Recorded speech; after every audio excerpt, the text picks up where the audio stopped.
뭐 지금 대한민국은 이제 평창 동계올림픽은 성공적으로 어제 폐회식이 있었고요. 잘 끝났습니다.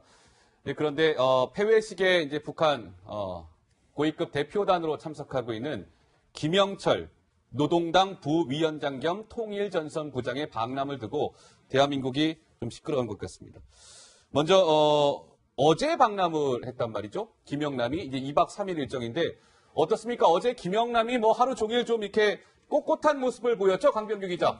예, 그렇습니다. 이제 김영철 같은 경우는 어제 이제 무려 25일 날, 그러니까 평창 동계올림픽 폐회식을 앞두고 직전에 이제 방남을 했는데, 많은 반대에 부딪혀서 그런지 기자들의 그런 질문에 대해서는 전혀 대답을 적극적으로 하지 않고 지금 네. 보시는 것처럼 빠르게 그냥 지나가 버렸습니다. 뭐 고개를 숙인다든지 뭐 그런 모습은 볼 수가 없었어요. 예, 그렇습니다. 혼자서 틀 앞에 앞서가면서 좀 손을 흔들어 보기는 했지만, 그렇게 서로 주변의 눈치를 본다거나 낯선 풍경에 대해서 좀 관심을 가지고 지켜본다거나 이런 풍경은 전혀 없었습니다. 자, 부원장께서 보시기에는 저 김영철의 저런 모습이라든지 올해 나이가 혹시 부원장님 김영철 나이가 어느 정도 됩니까? 1946년생이니까 예. 우리 나이로 74세 정도 되나요? 네, 그렇죠. 김영철의 저 방남 모습을 부원장께서는 직감적으로 좀 어떻게 느끼셨습니까? 굉장히 이성건이도 그렇고 예. 김영철이도 그렇고 굉장히 아주 꼿꼿하게 아하. 아주 약간 무시하는 듯한 태도로 저렇게 내려오는데 저렇게 임무를 받고 내려왔을 수도 있고 그리고 한국에 지금 여론이 굉장히 안 좋으니까 예. 그걸 의식해서 우리는 그런 거 무시한다 이런 내색을 하는 것 같은데 예. 어쨌든 김영남, 김여정이 왔을 때 웃는 모습하고는 전혀 다릅니다. 아하. 그러니까 물론 이제 김영철이 방남을 할 때도 뭔가 저런 자세라든지 저런 것들도 나름 생각을 하고 물론 이제 방남을 했겠죠. 자, 그런데 이 김영철의 방남과 김여정의 방남을 우리가 이제 굳이 좀 시청자 여러분 비교를 하면 김여정 같은 경우는 2박 3일 동안 있으면서 이렇게 일정들이 다 공개가 되어 오지 않았었습니까? 저희가 김여정의 모습도 영상을 통해서 하나하나 좀 볼 수가 있었는데 지금 김영철 방남과 관련해서는 노은지 기자 좀 이렇게 모든 게 좀 깜깜이로 좀 베일에 가려져 있는 것 같습니다. 네, 그렇습니다. 2박 3일 일정인데 제대로 공지된 것이 하나도 없고요. 그리고 오늘 사전에 공지됐던 일정조차 취소되고 비공개로 진행이 됐는데 원래는 이제 잠실에 있는 롯데월드 타워에서 우리 정부 관계자와 함께 12시쯤에 오찬을 할 예정이었는데요. 이게 네. 갑자기 취소됐다 그래서 일정이 뭔가 있긴 할 텐데 무엇일까 했는데 갑자기 변경된 이후에 이후에 공개가 됐습니다. 본인의 숙소죠. 워카힐 호텔에서 오찬을 했는데 정의용 안보실장 등과 했는데요. 네. 이것조차 실제로 진행이 되고 난 이후에 언론에 보도가 되니까 뒤늦게 확인을 해주는 식으로 비공개로 진행이 된 겁니다. 오히려 시민들이 이제 SNS에 올리는 사진 때문에 차선을 좀 이제 통제를 한다. 뭔가 이제 경호 차량이 지나간다. 이런 식으로 하면서 공개가 될 정도였고요. 특히 김여정 일정 같은 경우에는 사전에도 공지가 됐고 실제로 이제 사진 같은 것들도 계속 공개가 되면서 뭔가 공개 행보 비슷하게 좀 진행이 됐었는데 김영철 일행 같은 경우는 지금까지 계속 비공개, 그 이후에 사진조차 공개되지 않을 정도로 깜깜이로 진행되고 있습니다. 그렇군요. 그러니까 오늘 사실 지금 워커힐 호텔 숙소인 워커힐 호텔에서 정의용 국가안보실장과 김영철이 오찬을 한 것도요. 정부에서 뭔가 이렇게 언론에 알려준 것이 아니라 노은지 기자 얘기한 대로 언론이 먼저 어떻게 캐치를 해서 보도를 한 거예요. 그걸 가지고 정부가 확인해주는 그런 형식으로 좀 진행이 되고 있습니다.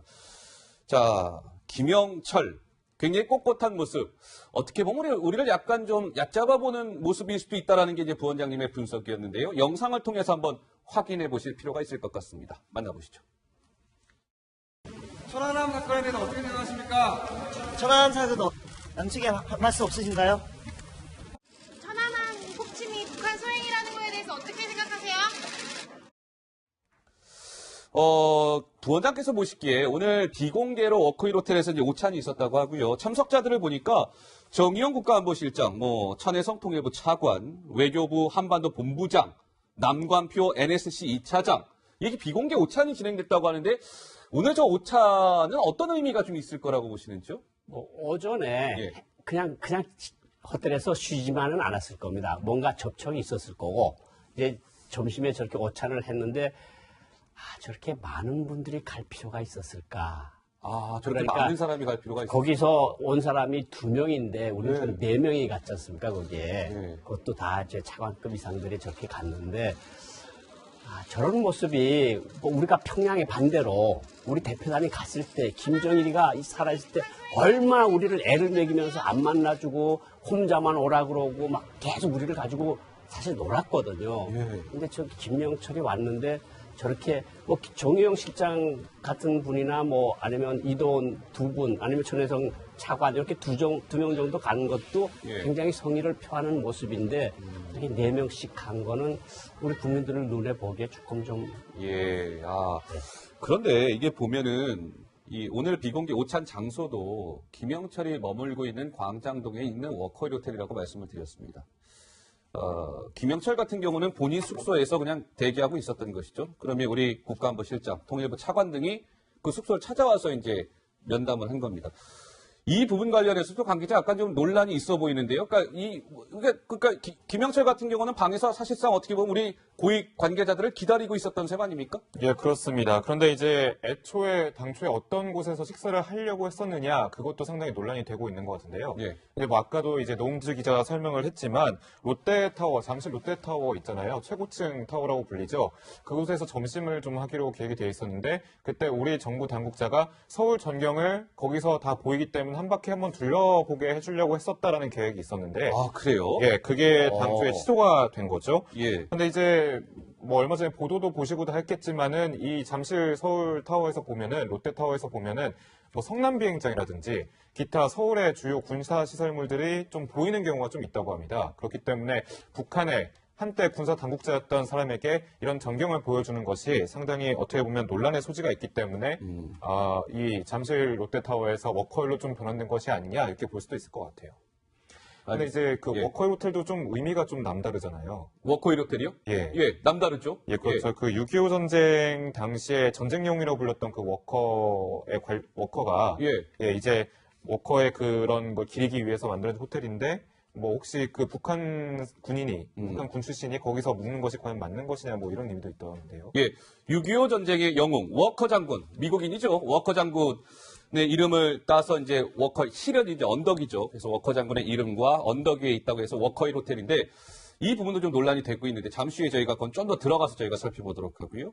자, 통일부가 롯데월드 타워에 오늘 오찬을 준비를 했었다는 거죠. 김영철과. 거기 굉장히 고층 빌딩입니다. 거기 가면 성남공항도 이렇게 쫙 내려다 보이고요. 서울 전경이 다 보입니다. 김영철이 만에 하나 취소가 됐으니 망정이지 거기서 오찬이 진행됐다면 글쎄요. 물음표 찍겠습니다. 자, 그런데 이 부분도 또 하나 있습니다. 어제 이제 김영철이요. 방남을 하는데 어제 한국당 의원들이 통일대교 여기 보시면 여기가 통일대교고요. 통일대교 남단에서 한국당 의원 수십 명이 농성을 벌였다는 사실 아마 다들 알고 계실 겁니다. 거기서 뭐 차량 동원해서 막은 거죠. 그러니까 이런 거죠. 여기가 CIQ입니다. CIQ를 통해서 이제 들어오는 건데 당초에는 이 김영철 일행이 이 CIQ를 통해서 이 통일대교를 건너서 이렇게 해서 자유로로 해서 이제 광장동까지 오는 코스였는데 여기 이제 막혀 있으니까요. 한국당 의원들이. 그래서 김영철이 어떻게 갔냐면 이 CIQ에서 우회를 한 겁니다. 말 그대로. 일로 못 가니까요. 쭉 우회를 한 거예요. 빨간색 선을 따라서 쫙 갑니다. 이렇게. 우회를 한 그냥 돈 거죠. 이렇게. 한 7, 8km 정도를 이제 돌아서 간 거예요. 근데 여기를 한번 보시는 것이 여기도 물을 건너야 될 거 아니겠습니까? 여긴 통일대교가 있다면 여긴 뭐가 있냐면 전진교라는 게 있습니다. 다소 좀 생소하실 수 있을 것 같은데요. 전진교를 건너서 이렇게 해서 쭉쭉 가서 이제 자유로 쪽으로 와갖고 이제 광장동으로 온 거죠. 돌고 돌아온 겁니다. 근데 이 김영철 일행이 이 전진교를 건넌 것 관련해서도 지금 논란이 좀 있는 것 같은데 오늘 당장 자유한국당의 김학용 국회 국방위원장입니다. 김학용 국방위원장이 전진교 관련해서요. 이런 비판의 목소리를 냈습니다. 그 목소리 듣고 오시겠습니다.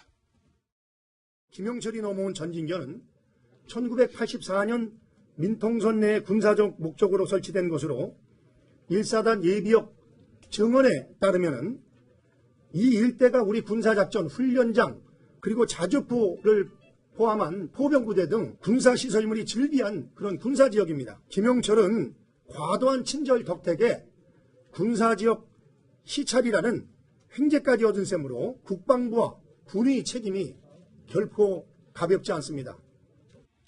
김학용 국방위원장은 이제 군사시설이라고 하고, 지금 국방부 같은 경우는 이 전진교 같은 경우에 이거 일반 도로다, 뭐 이런 입장인 것 같던데요? 네, 어제 곧바로 이제 기자단에게 문자를 보내서 전진교 같은 경우는 지방도 372번 일반 도로여서 군사도로 또는 전술도로가 아니다 이렇게 밝혔는데요.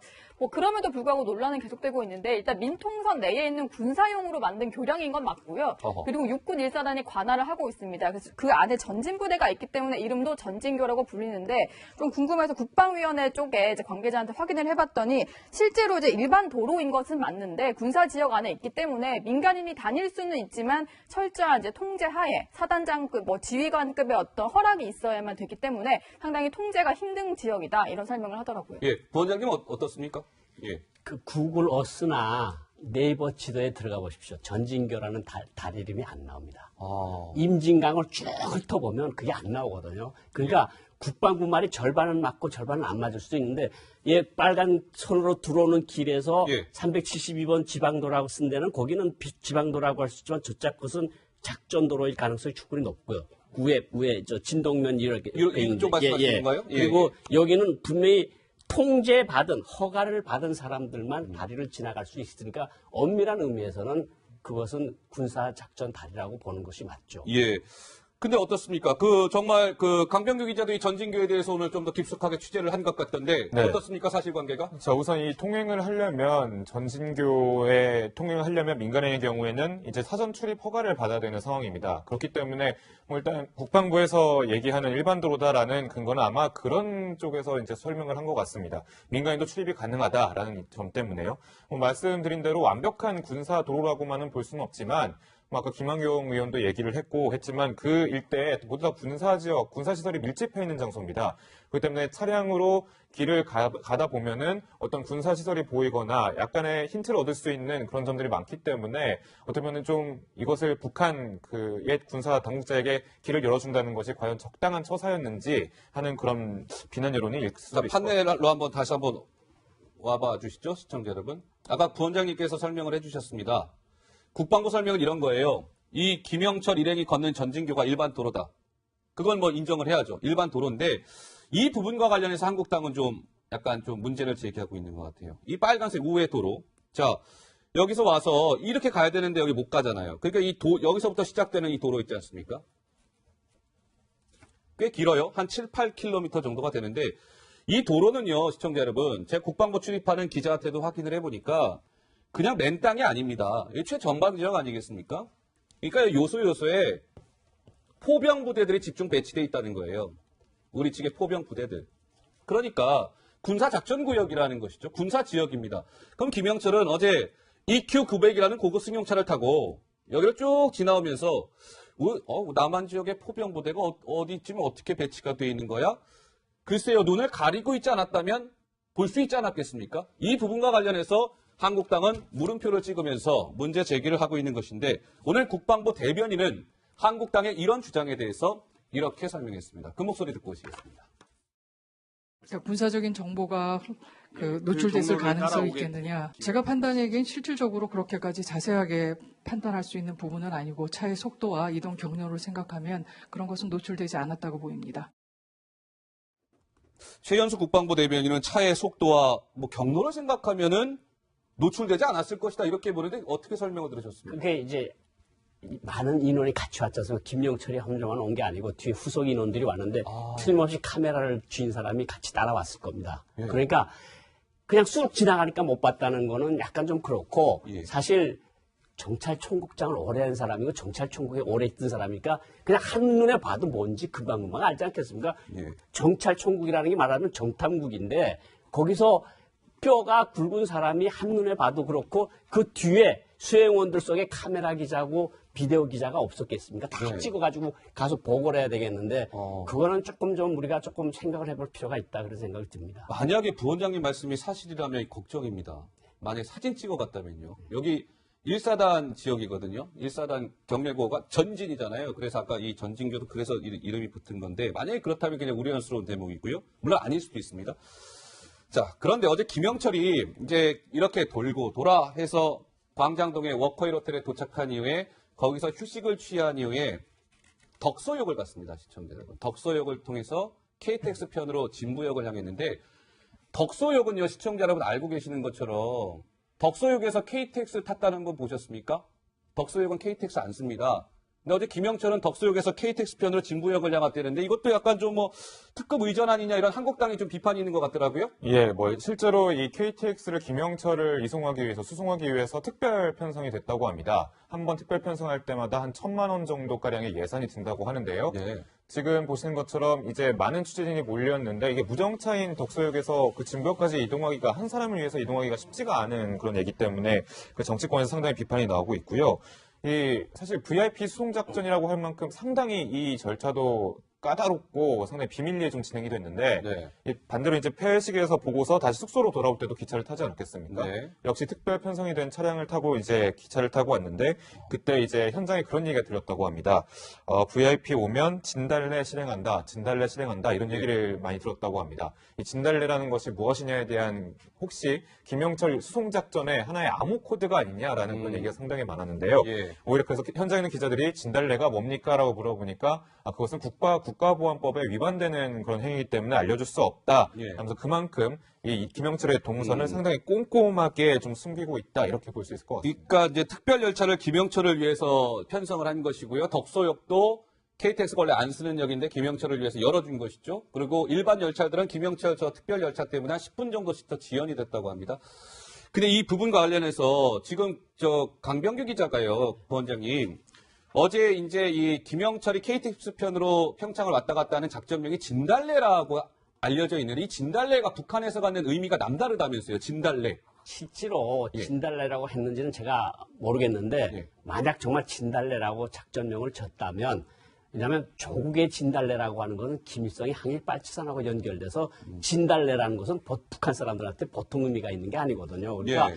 진달래 하면 김일성 떠오르고 김일성 하면 항일빨치산이 떠오르고 이런 건데 우리 동백꽃도 많고 다른 꽃도 많은데 왜 딱 진달래라고 딱 해서 우리말에 오해밭에서 참외밭에서 신발끈 매지 말라고 이런 오해받는 일들을 이 사실이라면 왜 했는지 이것도 참 의문스럽고 예. 사실 저 독소역에서 탄 거는 뭐 그전에 말이 많았거든요. 뭐 용산역에서 탄다 아니면 청량역에서 탄다 그랬다가 아마 그건 흘린 것 같고 이제 글로 간 것 같은데 아마 지금 한국 내 분위기도 안 좋고 하니까 예. 이제 대표단은 대표단 아닙니까? 그러니까 뭐 어느 정도 불가피한 면은 있지 않았을까 이런 생각을 합니다. 그러니까 예. 여러 가지 뭐 지금 반대 시위대들과 맞받을 수도 있고 그러니까 아마 군사작전처럼 그렇게 한 것 같습니다. 어젯밤 9시 40분쯤이었고요. 진부역에서 진달래라는 용어를 쓴 건 맞는 것 같습니다. 다만 이 진달래라는 것이 김영철을 뭔가 왕래하기 위한 작전명인지는 저희가 확인할 수는 없으나 이 진달래라는 얘기가 나왔고 당시의 열차는 김영철이 탑승하는 열차가 유일했기 때문에 그건 저희가 이제 어느 정도 미루어 짐작이 가능한 것 같습니다. 근데 보면은 이 지금 워커힐 호텔에서 김영철이 머물고 있잖아요. 이 워커힐 호텔에서도 약간 무슨 이 외부인들 출입 금지가 내려지고 해서 약간 좀 실랑이가 있었던 모양이더라고요. 네, 일단 11시 50분쯤에 워커힐 쪽으로 김영철 일행이 도착을 했는데 들어가는 진입로 한 2차선 정도를 막고요. 들어오는 사람들 차량 검문 검색을 했다고 합니다. 외부인 출입을 아예 차단을 한 건데요. 사실 호텔 안에 결혼식장도 있고 식당도 있고 다양한 장소가 많잖아요. 특히 오후 2시 반에는 실제로 그 호텔 안에 있는 뷔페 식당에서 어떤 행사가 있었는데 김영철 일행을 검문하는 바람에 들어가지 못한 사람도 있었다고 합니다. 뭐 왜 못 들어가냐 이렇게 물어봤는데도 경찰은 못 들어간다는 말만 계속해서 일반 시민들의 원성을 사기도 했습니다. 예.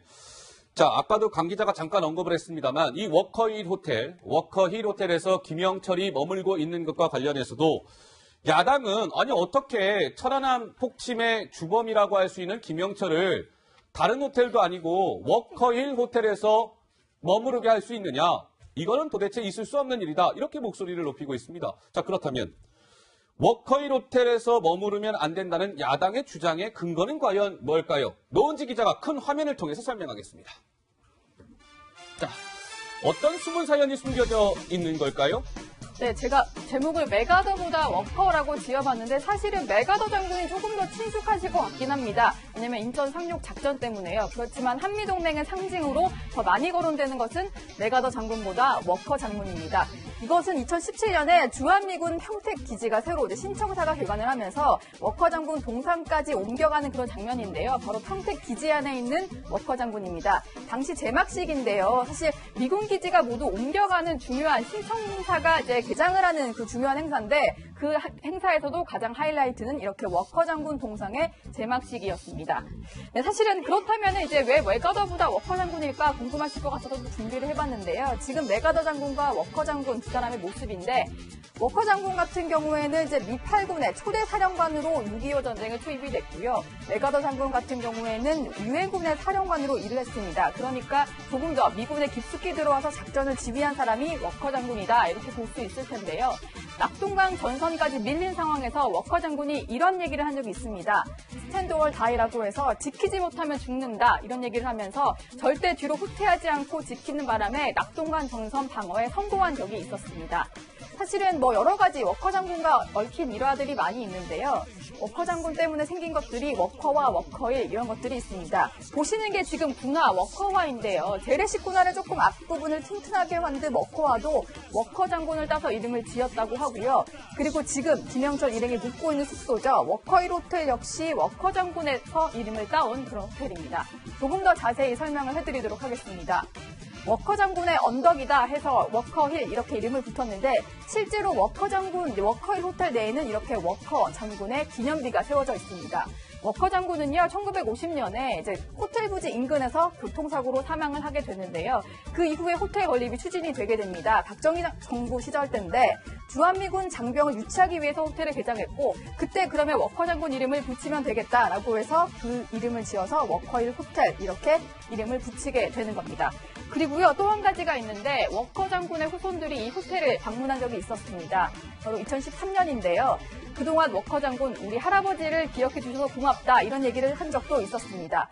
이렇게 워커 장군과 인연이 깊은 한미, 6.25 전쟁과 인연이 깊은 지역이기 때문에 워커힐 호텔에서 묵는 건 상당히 문제가 있다 이런 목소리가 나오는데요. 한국당 김문성 의원의 목소리입니다. 들어보시죠. 워커 장군이 6.25 전쟁 때 낙동강 전선을 지킴으로써 우리나라를 방어했던 우리나라의 은인입니다. 이러한 워커 장군의 넋을 기리기 위해서 이름을 워커힐로 붙은 거기에 어떻게 우리의 적의 수거인 김영철을 채울 수 있다는 말입니까? 워커 장군께서 지금 지하에서 아마 통곡하고 계실 겁니다. 네. 그러니까 6.25 전쟁에 저렇게 인연이 깊은 워커 장군의 이름을 딴 워커힐 호텔 김영철이 머물고 있기 때문에 김영철은 천안함 사건의 주범으로 지목이 되어 있기 때문에 논란이 되고 있는 것 같은데 부원장님은 어떻게 보셨습니까? 워커 장군은 북한에서 굉장히 유명한 장군입니다. 왜냐하면 낙동강 전선에서 저 사람 때문에 부산까지 못 밀고 나갔다고 하는 것들이 굉장히 많거든요. 그리고 조국해방전쟁 기념관이라는 데를 가면 워커 장군이 북한군이 매설한 지뢰에 의해서 죽었다고 그렇게 그림까지 그려져 있어요. 그러니까 워커 장군은 조국 통일, 북한식 조국 통일을 막은 장본인이 하나라는 거죠. 그런데 저 워커힐이 왜 저런 사람들이 가는가 하면 산이 있으니까 경호하기가 좋으니까 북한에서 고위급 대표단들이 오면 워커힐 호텔에 가는데 김영철이는 다르다는 거죠. 김영철이는 일단 뭐 천안함, 연평도, 농협 사건, 디도스 사건, 뭐 황장엽 암살 사건 모든 사건에 다 연관된 사람을 과연 저기다 넣는 것이 적절하냐 이런 논란이 일어나고 있는 겁니다. 예. 그럼 배경 설명을 좀 들으니까 이해가 되는 것 같고요. 물론 여당에서는 뭐 예전에 이산가족 상봉할 때 북측 대표단도 워커힐 호텔에서 머무르고 과거 전례가 있기 때문에 뭐 김영철이 비단 워커힐 호텔에서 머무르는 것 관련해서 문제를 제기할 수 없다. 이게 이제 여당의 주장이고요. 자, 이 한국당에서는 이 워커힐 호텔에서 김영철이 머무르는 것과 관련해서 또 오늘 이런 비난의 목소리를 쏟아냈습니다. 그 목소리 듣고 오시겠습니다. 우리가 지금 조사를 해보니까 워커힐의 가장 지금 비싼 방을 아마 예약해서 쓰는 걸로 추측이 됩니다. 1박의 워커힐 애쉬홀 여기에 1,800만 원이 1박 2일로 들어가는 거죠. 도대체 이런 살인범을 우리가 이러한 돈을 들여서 예우를 해주고 환대를 하고 있는 이 문재인 정부의 이 실상은 국민이 분노를 하니까 이걸 막기 위해서 지금 호도를 하고 있는 겁니다.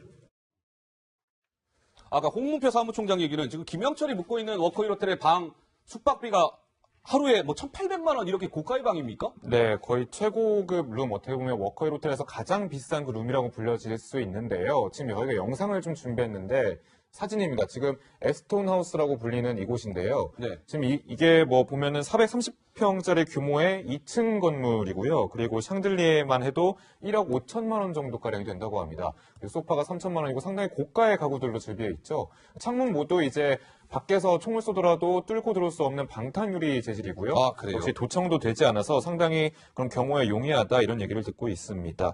자, 사실 이 시설은 1988년 남북 정상회담을 위해서 좀 지어진 다음에 VIP들을 모시는 뭐 VIP 맨션으로 이용된 적이 있었고요. 그렇기 때문에 이후에 여러 북한 인사들이 오면서 이제 시설을 이용하면서 좀 더 유명해진 그런 시설로 보입니다. 예.